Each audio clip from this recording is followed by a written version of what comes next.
Morning time stories. అది విశాలమైన భవనం.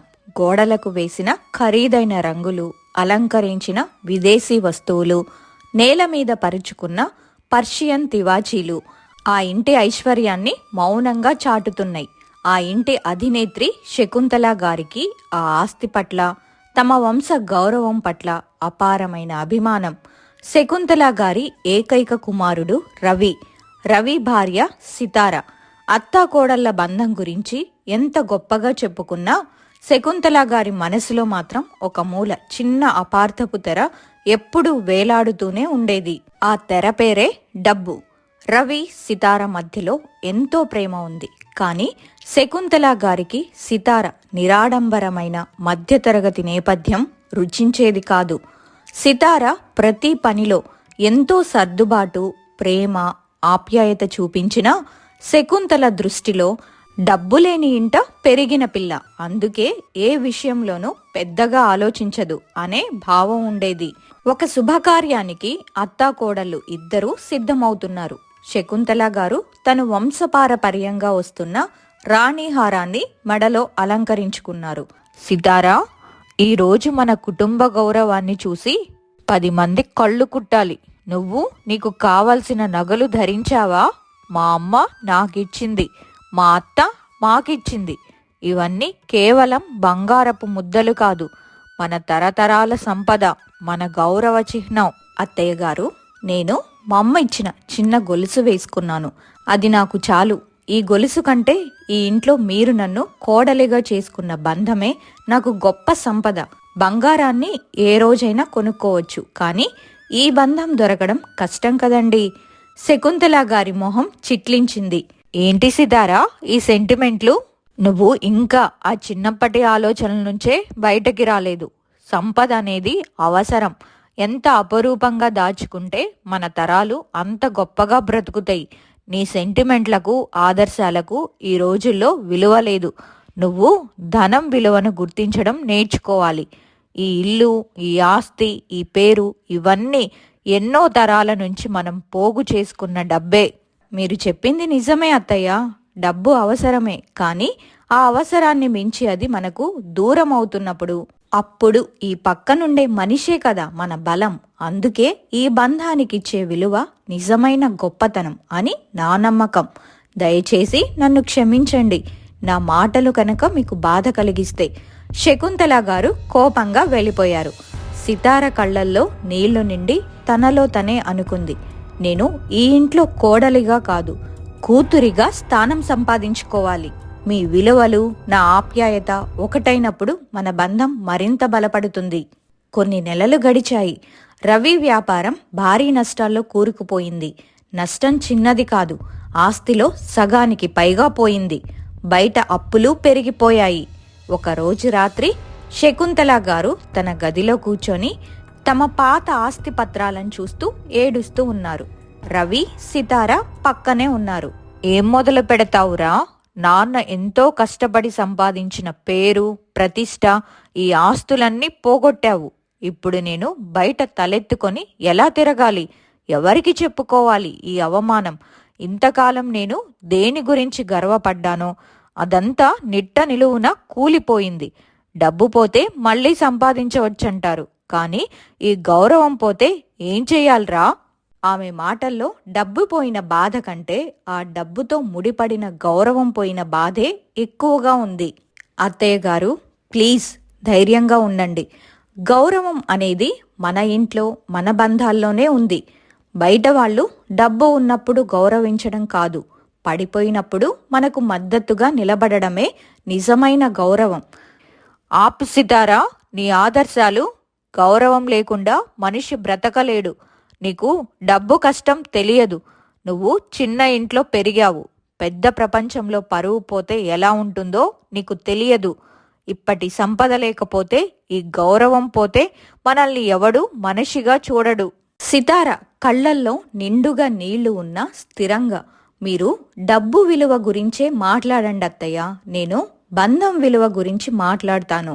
మీరు దేన్ని పోగొట్టుకున్నాను అని బాధపడుతున్నారో అదే మన ఇంటికి తిరిగి వస్తుంది. నీకేం తెలుసమ్మా, ఇప్పుడు ఆస్తులన్నీ అమ్మి అప్పులు తీర్చినా మనకు నిలువ నీడ దొరకడం కష్టమే. నీకు ఎందుకిదంతా? రవిని వదిలి నీ జీవితం నువ్వు చూసుకో. నీకు ఇక్కడ కష్టాలు తప్ప ఏమీ దక్కవు. ఈ మాటలు వినగానే రవి ఆవేదనగా అమ్మ వైపు చూశాడు.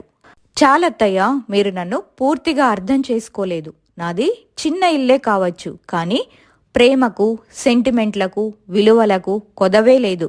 నేను రవిని చేసుకుంది ఆయన సంపద కోసం కాదు. నా భర్తను, నా అత్తగారిని, ఈ ఇంటిని, నా కుటుంబాన్ని కాపాడుకోవడానికి. నాకు అదృశ్య శక్తి దొరికి. మరుసటి రోజు రవి, శకుంతల ఏమీ మాట్లాడకుండా అప్పు తీర్చే మార్గాల కోసం ఆలోచిస్తున్నారు. సితార అప్పటికే ఒక నిర్ణయానికొచ్చింది.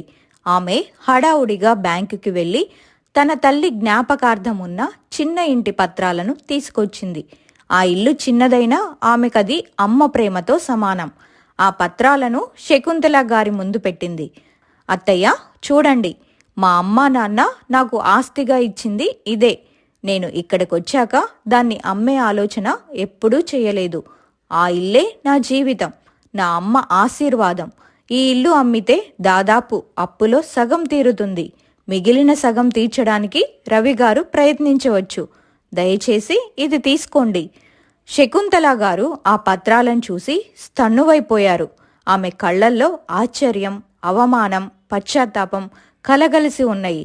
శకుంతల గొంతులోంచి మాట రాక, సితారా, నువ్వేం చేస్తున్నావు? అది నీ తల్లి జ్ఞాపకం కదమ్మా, నీ ఏకైక ఆస్తి. నేనెప్పుడూ నిన్ను చిన్న చూపు చూశాను. నీ ప్రేమకు, ఆదర్శాలకు విలువ ఇవ్వలేదు. డబ్బే ముఖ్యమనుకున్నాను. ఇప్పుడు ఈ కష్టకాలంలో నువ్వు నీ సర్వస్వాన్ని మా కోసం వదులుకోవడానికి సిద్ధపడుతున్నావా? నేనెంత పాపాత్మురాలిని! అత్తయ్య, మీరు నన్ను క్షమించండి. నా మాటలు మీ మనసుకు తగిలినా నేను చెప్పాల్సింది చెప్పాలి. నేను ఇక్కడికొచ్చినప్పుడు ఏమన్నానో గుర్తుందా? ఈ గొలుసు కంటే ఈ ఇంట్లో మీరు నన్ను కోడలిగా చేసుకున్న బంధమే నాకు గొప్ప సంపదని.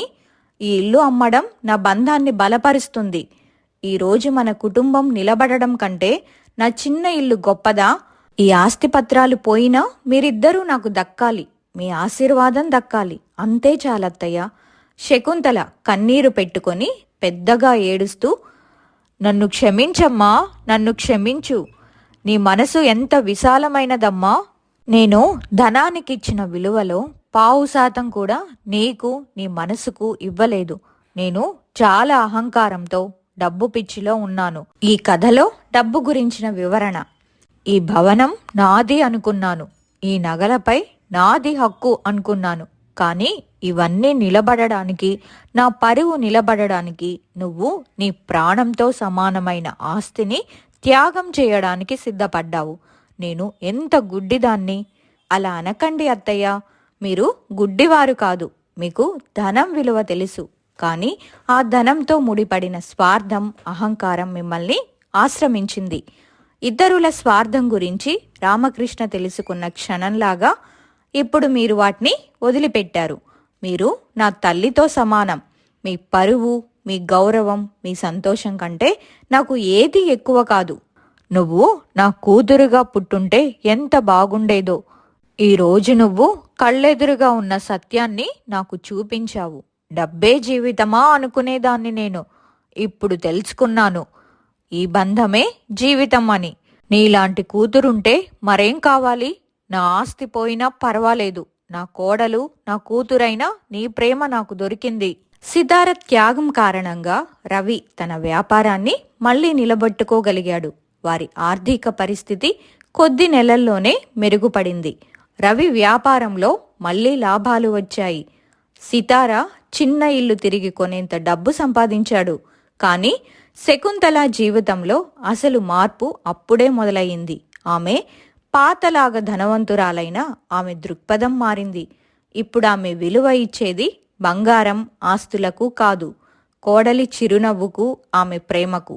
ఒకరోజు రవి, సితార ఇంటికి కొని తెచ్చిన కొత్త పట్టు చీరను శకుంతల చూసింది. సితారా, ఆ చీర నీకు చాలా బాగుంటుంది. ఇంతకు ముందు నువ్వు చీరలు తీసుకుంటే ఖరీదు ఎంత అని అడిగేదాన్ని. ఇప్పుడు అడగను. ఆ చీరపై నీకున్న సంతోషం ఎంత అని అడుగుతాను. సితార, చాలా సంతోషంగా ఉందత్తయ్య. మీరు నాతో ఇలా ప్రేమగా మాట్లాడితే ప్రపంచంలో అంతకంటే సంతోషం ఏదీ లేదు. నేను డబ్బు పిచ్చిలో పడి రామకృష్ణ డబ్బు పిచ్చి గురించి చెప్పినట్టు నా జీవితంలో చాలా విలువైన సమయాన్ని వృధా చేసుకున్నాను. మీ నాన్నగారు ఎప్పుడూ నన్ను ప్రేమగా చూసుకునేవారు. కానీ నేను మన వంశ గౌరవాన్ని, ఆస్తిని తలకెత్తుకొని మా పక్కన ఉన్న మనిషిని పట్టించుకోలేదు. రవిని, నిన్ను నా కూతురిగా గుర్తించలేదు. కానీ నువ్వు నాకు చేసిన సేవకు, చూపిన ప్రేమకు నేను ఎప్పటికీ రుణపడి ఉంటాను. ఆ రోజు నుంచి శకుంతల, సితార కేవలం అత్తాకోడళ్లుగా కాదు, నిజమైన తల్లి కూతుళ్ళులా సితార ఇచ్చిన చిన్న ఇంటి పత్రాలను శకుంతల తిరిగి ఆమె చేతిలో పెట్టి, నీ తల్లి ఆస్తి నీ దగ్గరే ఉండాలి. మా ఆస్తికిప్పుడు నువ్వే అసలు వారసురాలు అని ఆశీర్వదించింది. డబ్బు, ఆస్తులు, గౌరవం కన్న ఆప్యాయత, అనుబంధమే నిజమైన సంపద అని ఆ ఇల్లు నిరూపించింది. సితార తన నిస్వార్థ ప్రేమతో శకుంతల మనసులో పేరుకుపోయిన ధనవ్యామోహాన్ని తొలగించి ఆ ఇంటిని సెంటిమెంటుతో, ఆనందంతో నింపి జీవితానికి అసలైన అర్థాన్ని కథ ముగింపులో రామకృష్ణ చేసినట్టుగా చూపించింది.